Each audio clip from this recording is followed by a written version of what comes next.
Quand Christine nous a proposé effectivement de partager ses 20e regards croisés, le thème c'était la séparation, et je pense que pas l'un d'entre nous, ou plutôt je vais le dire autrement, chacun d'entre nous a eu immédiatement en tête ses propres séparations, bien sûr.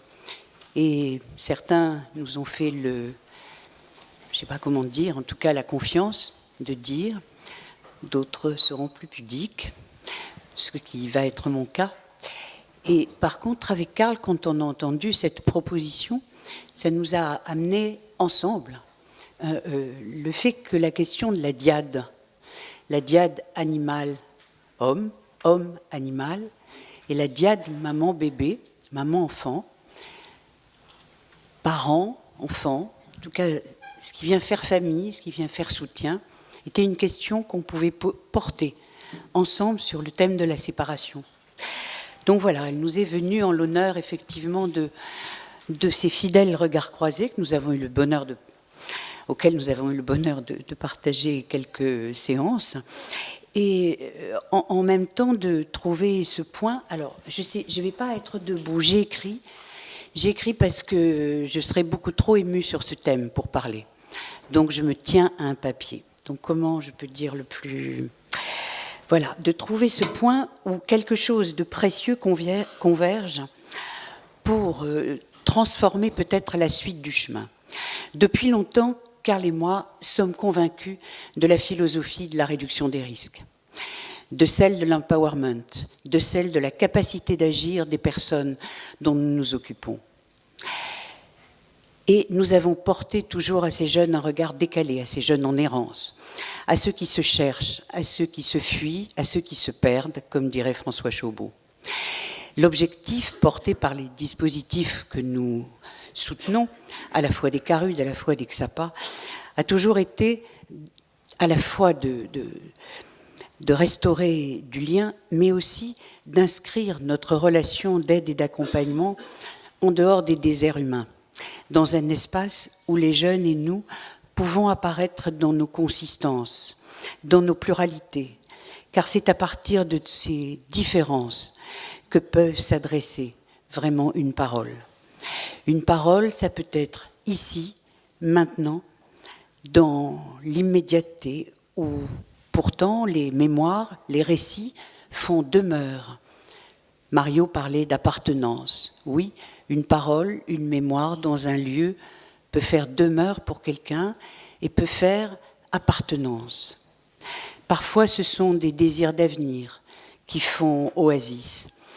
Olivier Douville a inspiré nos regards sur les fonctions psychiques, sociétales de l'errance comme possible fondatrice d'un lien. Tout d'abord, en considérant que là où ils sont, ils élisent domicile.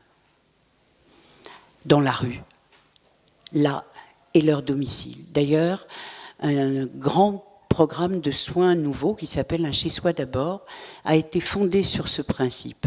Là où ils sont, ils élisent domicile. Et si on leur cherche ce fameux logement, le chez-soi d'abord, ce sera tout près du lieu où ils ont élu domicile, ce lieu d'appartenance, précisément. Donc là où ils sont, et que là où ils en sont, est plus une réponse à quelque chose qui serait de l'ordre d'une menace, d'une angoisse insupportable, que le piètre résultat de celui qui aurait échoué. Ainsi, ce qui se donne à voir serait du côté d'une pulsion de vie, d'un processus psychodynamique, plutôt que d'une conception d'abord psychopathologique de l'errance, qui tend alors à la réduire à un symptôme morbide ou au moins mortifère. La rencontre est difficile. On vient de comprendre effectivement que parfois cet animal va nous aider à cette rencontre. Elle peut rater. Il est alors fondateur de comprendre par où elle rate, en commençant par renoncer à toute posture moralisante, moralisatrice ou rééducative. Certaines de ces rencontres ne sont que fulgurances, quelques gestes pour dire, et puis s'en va. D'autres par un récit de vie, accoudé au bar, tant le souvenir d'une humiliation lui donne la nausée. Et c'est l'histoire d'Emeline qui m'est revenue en mémoire, à laquelle je pense. Il y a peu, elle était avec son chien comme bébé, comme parent, comme ami, inconditionnellement aimant.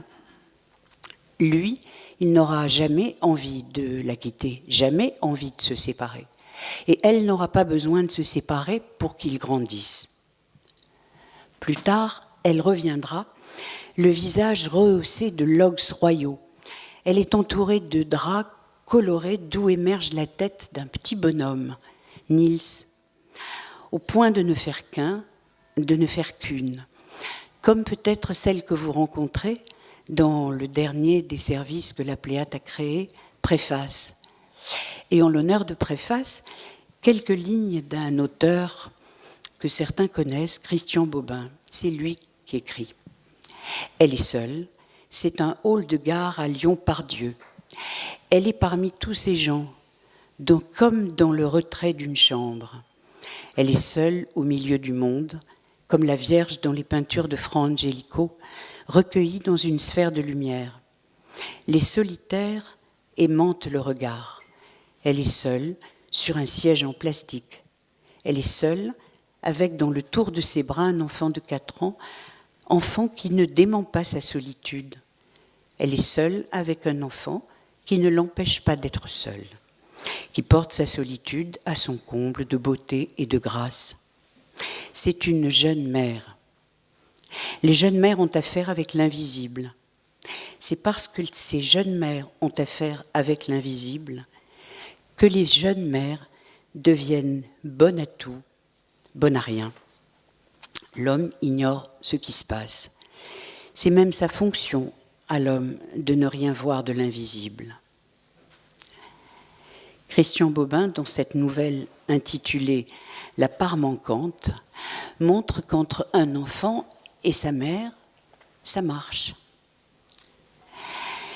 Ça marche même si ce « ça marche » est au prix d'une solitude qui exclut l'autre.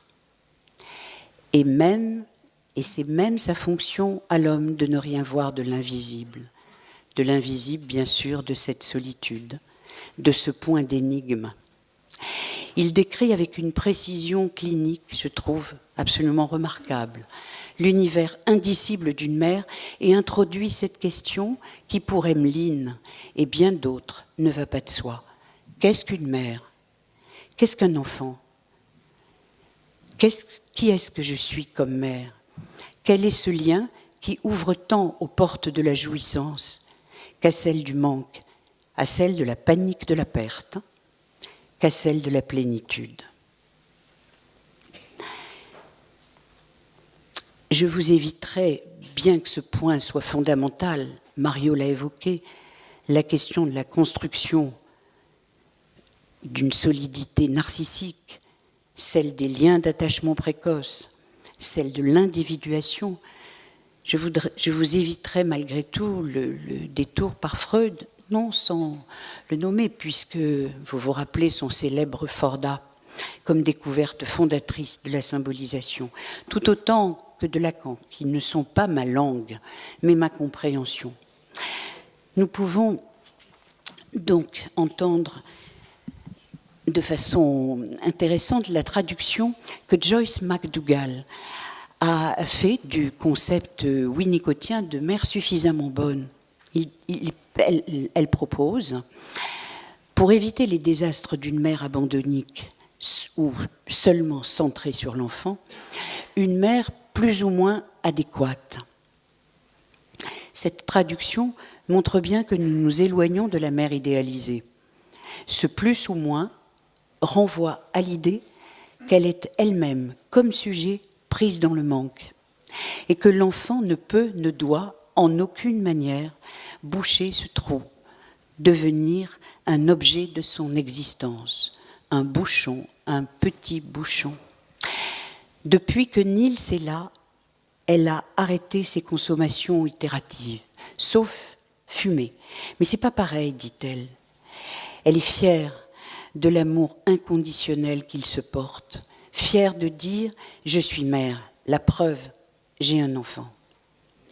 Montrer ce tableau de mère épanouie lui permet de tenir à distance les serpents, principalement dans ses rapports avec les autres.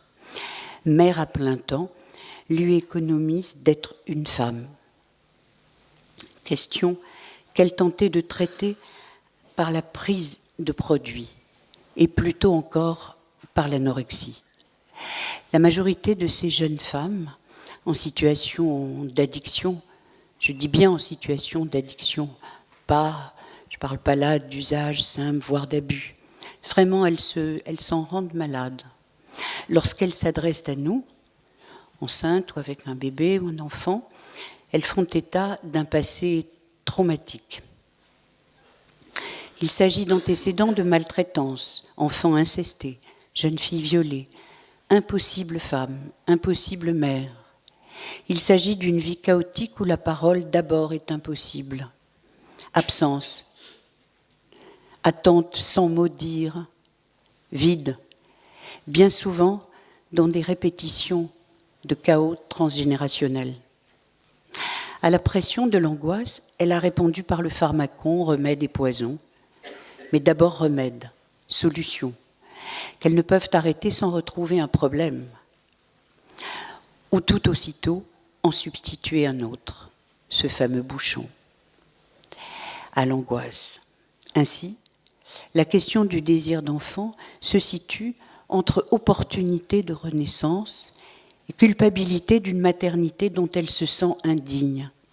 Jamais pour ces jeunes femmes, la maternité comme légitime permission de bonheur. Alors le désir d'enfant peut être tout puissant ou nié. Mademoiselle B dans la salle d'attente. Je la croise, elle est triste et elle est enceinte. Je lui demande, vous attendez quelqu'un ? Non, je n'attends personne, dit-elle avec une main sur le ventre. J'ai fait un déni de grossesse. Elle est tombée enceinte suite à un accident causé par un tiers. Pour Emmeline, l'enfant, c'est plutôt une possible réparation de ses propres blessures, une victoire. Mais surgit parfois le souvenir de cette mère, silencieuse et violente. Elle a peur d'elle. Elle s'accroche à l'enfant au point de l'étouffer parfois, tant elle a peur d'avoir envie d'une répétition, encore. Elle dit « J'ai peur de moi, de le maltraiter ». La peur la submerge, cette peur d'être maltraitante à son insu ou de ne pouvoir s'en empêcher. Comment se séparer de cette mère dont le regard violent l'obsède ? Niels fait tout ce qu'il est en son pouvoir pour la rassurer, pour nous rassurer. Il sourit, me gazouille. A-t-il peur que je m'inquiète ? Est-ce qu'il s'inquiète lui-même ? Il amuse de son mieux la galerie, tandis qu'elle se débat au pied de la statue du commandeur. Ils ne viennent et elles ne viennent jamais seuls dans nos dispositifs. L'enfant douloureux de leur histoire est là. Elle était donc venue avec un bébé dans les bras et un petit enfant à la main. Et ça me rappelle une phrase de Marie-Josée Taboada, qui est médecin, que nous sommes nombreux à connaître ici, psychanalyste. Et Marie-Josée rapportait une phrase transmise par Philippe Porret, que je ne connais pas du tout, mais j'ai beaucoup aimé cette phrase dans la rencontre avec une patiente. Il dit « Vous êtes venu, un petit enfant à la main. Peut-être avons-nous, vous et moi, à l'écouter, car nous avons beaucoup à en apprendre et à en prendre soin. Ce n'est pas avec moi qu'elle continuera le chemin, même si notre rencontre a été un révélateur. Et je partage avec Mario le fait de du temps nécessaire, de la place à partir de laquelle on peut, avec la personne, entamer ce chemin. Donc ce n'est pas avec moi, c'est avec le psychologue qu'elle continuera ce travail.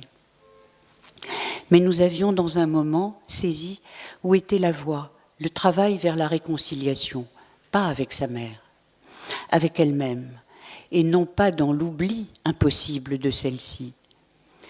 Aujourd'hui grand-mère d'ailleurs à son insu, mais dans un lent travail de séparation d'avec ce fameux regard. Emmeline est cette dépendance à sa mère, tout autant qu'elle rêve de retrouvailles fusionnelles pourtant. Elle a été victime et elle souhaite tout autant être pardonnée. S'il y a un moment à la séparation, il est le fruit d'un lent processus, celui d'une réconciliation d'abord, mais pas une réconciliation avec la mère, une réconciliation avec elle-même, à lâcher la position d'enfant victime. Je ne suis plus seulement le résultat de mon histoire, j'ai une histoire. À ne plus avoir avengé l'enfant victime, à ne plus avoir peur de répéter ses violences pour mieux les exorciser, peut-être pourra-t-elle s'accepter comme mère, plus ou moins adéquate. Je me dis que si j'avais su ça lorsque j'ai été maman, cela m'aurait évité bien des douleurs. Donc je vous le redis avec plaisir. Plus ou moins adéquate, c'est très très bien. Bien sûr, il y aura dans le parcours de ces mamans des moments que nous appelons la discontinuité dans la possibilité de prendre en compte les besoins de l'enfant. Et ce seront des questions dont les services ont à appréhender de façon subtile. Mais il faut que cela puisse être dans une discontinuité parlable, une discontinuité qui ouvre tant à la question des besoins d'attachement et d'autonomie de l'enfant qu'à ses propres questions à elle, comme femme, autre énigme. Peut-être pouvons-nous avoir une pensée pour Elisabeth Badinter, qui nous a permis, qui a écrit un livre magnifique qui s'appelle « L'amour en plus », qui nous a permis d'accepter, de savoir en tout cas que l'amour maternel, pour elle, ça n'existe pas. Voilà. Et donc, au fond, être femme, il n'y a pas d'obligation d'être mère. Pour Emmeline, c'était une question. Être mère à plein temps, tout le temps. Je repensais à l'image biblique du jugement de Salomon. 2 femmes ont chacune un enfant. L'un meurt. Les 2 se disent mères de l'enfant survivant, bien sûr. Le roi propose de trancher l'enfant en 2. L'une accepte. L'autre préfère abandonner l'enfant pour qu'il vive. Salomon la reconnaît alors comme la vraie mère. C'est ainsi que parfois les processus de séparation que nous serons amenés à accompagner avec un enfant seront de véritables processus d'amour et une véritable possibilité pour ces femmes de pouvoir s'accepter mère à leur manière. Partager ces hypothèses pour nous inviter encore à croiser nos regards, à continuer ensemble patiemment, à soutenir ces femmes sans jamais les disqualifier, a fortiori ces mères douloureuses, les accompagner à trouver un chemin de parole pour elles-mêmes, tout en reconnaissant les besoins de l'enfant comme point de consistance, les accompagner à devenir ce qu'elles peuvent tenir, à accepter l'écart entre la mère idéale et la mère qu'elles peuvent être. Faudra-t-il parfois qu'elles se séparent de l'enfant, qu'elles le confient pour mieux l'aider à grandir, à la fois dans un quotidien sécure et dans un lien sécure à cette mère, même si ce lien n'est pas, je répète, au quotidien. Aux marges de nos mondes, ces femmes éclairent la norme parce qu'elles ont plus de mal que d'autres à s'aimer, à se laisser aimer, et qu'elles interrogent le plus de notre humanité. Merci.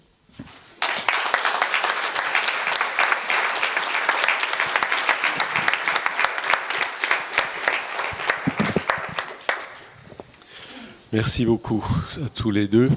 Je crois qu'on a pris beaucoup de retard et qu'on ferait bien de marquer la pause tout de suite, mais je ne peux pas m'éviter deux, trois petites réflexions. L'idée de la domestication de l'homme par le loup ou le chien me paraît extrêmement féconde, fructueuse. Et vos deux interventions, est-ce que ce qui a été discuté aussi avec Mario tout à l'heure nous appelle quand même à la plus grande délicatesse dans nos interventions, que ce soit pour réunir ou pour séparer?